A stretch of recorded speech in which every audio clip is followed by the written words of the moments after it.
I lived above a bar, okay, on Main Street in Ann Arbor, and it was the Star Bar.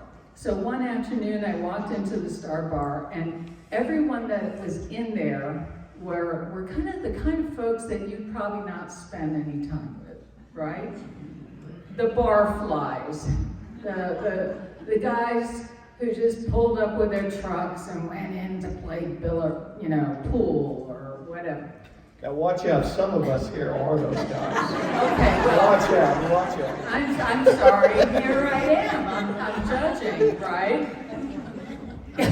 So immediately I felt drawn to these folks, and I took a couple really bad pictures, and I went to my professor and showed him a whole table full of pictures.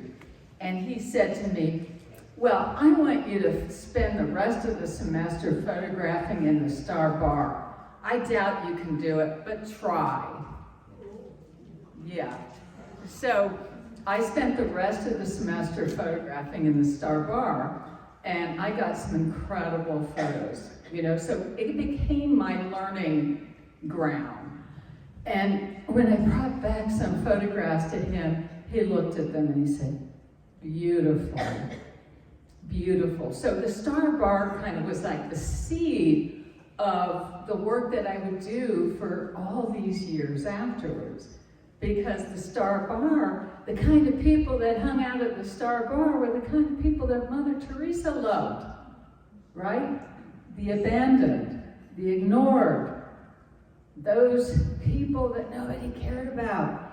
And so after Michigan, I went to New York City, and I worked for commercial photographers for a couple of years in high fashion. So I worked with some famous fashion photographers, and then I realized this isn't for me either. And one day I was really feeling depressed, and I went into a pawn shop and I bought a twin lens reflex film camera and got on the train and went down to Coney Island.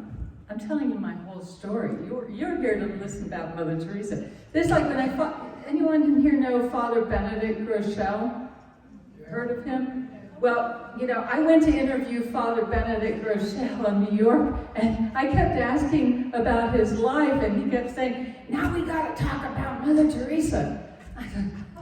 But I went down on the train to Coney Island, and that's where I found my next journey, my next adventure of photographing the abandoned corners of Coney Island.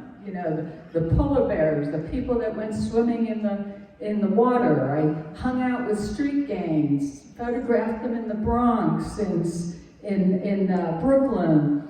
I went down to the Bowery. I hung out with the homeless. So, when my mother came and visited me in Brooklyn, she was the type who always wore silk suits, had matching beige shoes with a matching beige handbag. And, she looked at me at my apartment and she started crying.